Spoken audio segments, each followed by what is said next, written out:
हम अपनी slide start कर लेते हैं।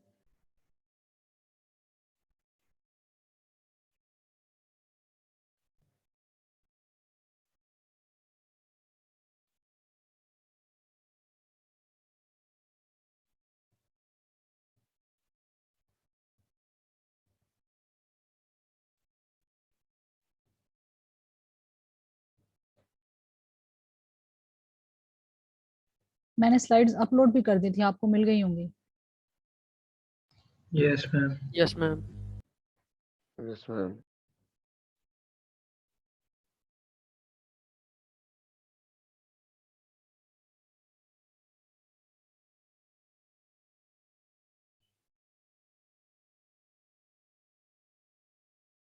आसिम, आप पहले जाके ना मुंह धोएं।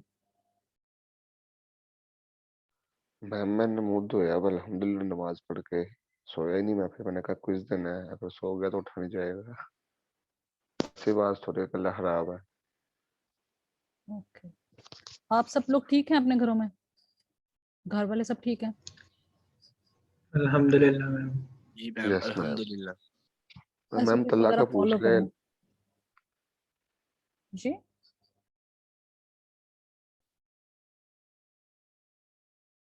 तलहा कौन है? जो छोड़ें, हो गया हाल अहवाल। अब लेक्चर हम स्टार्ट करते हैं। अच्छा, अभी तक हमने अकाउंटिंग टर्मिनोलॉजीज जो थोड़ी सी पढ़ी हैं, अब हम आते हैं थोड़ा सा स्ट्रीमलाइन करते हैं काम को। वो हो गया, अब आप करेंगे अकाउंटिंग की टर्मिनोलॉजीज थोड़ी सी पढ़ ली। अब हम आते हैं पिलर्स ऑफ अकाउंटिंग की तरफ। जैसे कि हर सब्जेक्ट में कुछ ना कुछ ऐसी चीजें होती हैं, जैसे कि अगर हम इस्लामियात का देखें, उसमें हमें बताया जाता है कि कितने हमारे जो पिलर्स हैं इस्लाम के, वो बताए जाते हैं। इसी तरीके से अकाउंटिंग जो जिन चीजों पर बेस करती है वो आपको पता होनी चाहिए, वो भी 5 ही हैं। तो ये जो 5 पिलर्स हैं, इनको आप लोगों ने अंडरस्टैंड करना है। जितना ज्यादा अच्छे तरीके से अंडरस्टैंड कर लेंगे, तो इसके बाद जो हम इसके आगे जब हम प्रैक्टिकल क्वेश्चंस की तरफ जाएंगे ना, जो आप लोग कहते थे कि प्रैक्टिकल क्वेश्चंस कब आएंगे, न्यूमेरिकल्स कब करने हैं, तो उसमें उसको करने में भी काफी आसानी होगी। लाइक आपको नेचर ऑफ अकाउंट पता चल जाए ना। नेचर ऑफ अकाउंट का मतलब ये है कि जो चीज वहां पर लिखी हो, लाइक कोई ट्रांजैक्शन अगर लिखी है, उसके अंदर जो वर्ड आ रहा है उसकी नेचर क्या है, वो इन 5 पिलर्स में से किधर स्टैंड करता है। जब आपको ये पता चल जाएगा तो क्वेश्चंस को सॉल्व करना या उनकी रिकॉर्डिंग करना, उनकी अकाउंटिंग करना आसान हो जाएगी।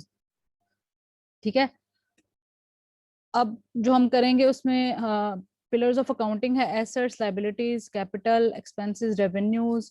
फिर डेबिट क्या है, क्रेडिट क्या है, रूल्स क्या है डेबिट क्रेडिट के, ये देखेंगे हम। आज जो है, आज इंशाल्लाह हम पहले 3 जो है वो कवर कर लेंगे। अब इसको याद रखने के लिए ना, हमारी मैडम ने हमें एक वर्ड सिखाया था जो मुझे आज तक याद है। मैं हालांकि आईकॉम के फर्स्ट ईयर में थी।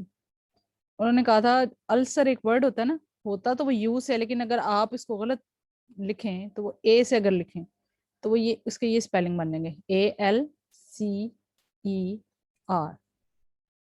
A for assets, L for liabilities, C for capital, E for expenses, and R for revenues.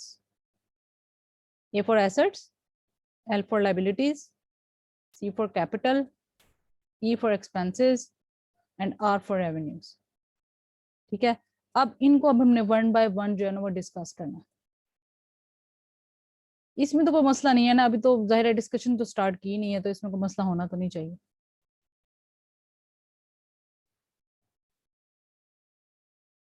सुन रहे हैं, मेरी आवाज आ रही है?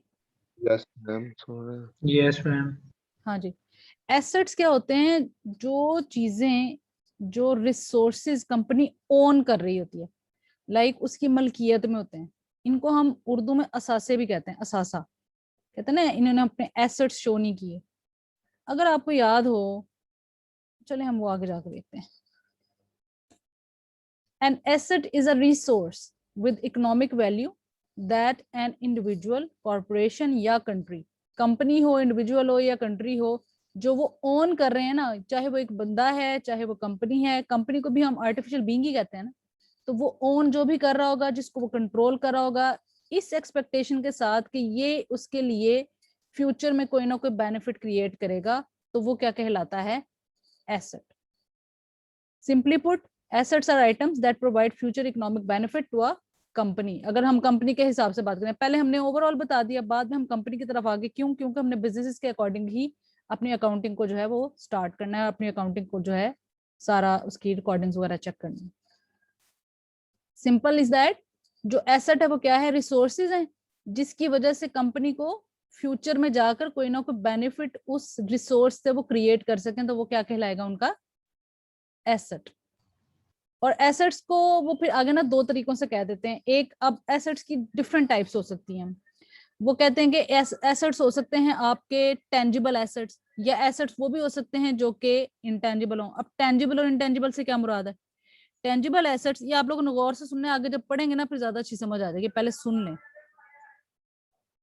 टेंजिबल एसेट्स जो हैं वो वाले एसेट्स हैं जो फिजिकल एसेट्स हैं। The assets which has physical appearance and which can be touched और फेल्ट, वो क्या है? Tangible assets.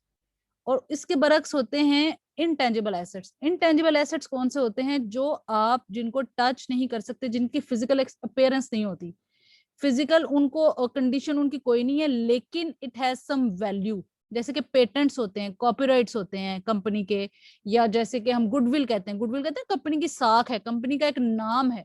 जो नाम है वो आपको दिख तो नहीं रहा, लाइक वो ऐसा तो नहीं है ना कि इनकी वैल्यू जो है वो इतनी है कंपनी की, वो लेकिन उन चीजों की जिनको आप टच भी नहीं कर सकते, लेकिन फिर भी उनकी मार्केट के अंदर कोई वैल्यू होना, तो वो क्या कहलाते हैं? Intangible assets. ठीक है, जैसे कह रहे हैं एसेट्स क्या है? एवरीथिंग अ कंपनी ओन्स, जो कि कंपनी ओन कर रही है, जो कंपनी के पास मौजूद है। टेंजिबल एसेट्स हैं जो कि फिजिकल हैं। They include cash, inventory, vehicles, equipment, buildings and investments, कि जो कंपनी को कुछ नजर आ रहा है। इंटेंजिबल एसेट्स कौन से हैं?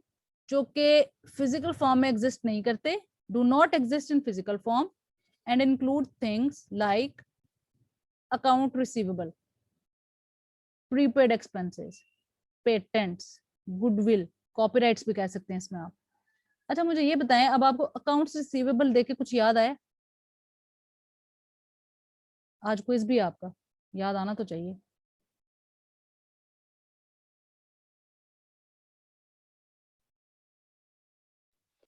क्या चीज ma'am?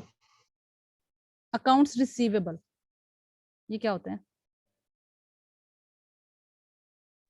Ma'am debtors, debtor sorry.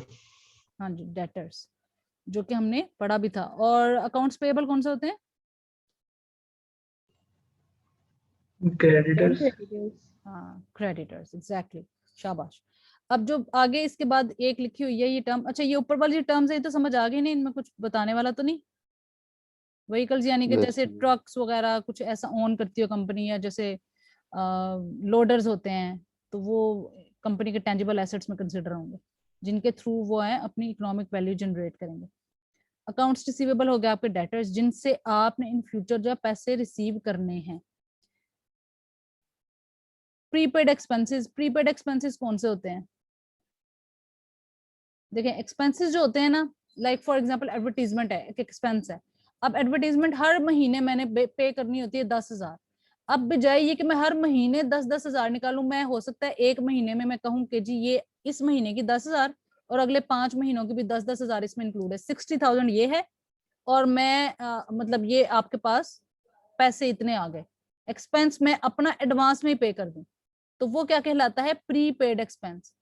अब प्रीपेड एक्सपेंस आपका एसेट कैसे होता है? क्योंकि ये एक्सपेंस था जो कि कंपनी ने पे करना था, पहले ही पे कर दिया।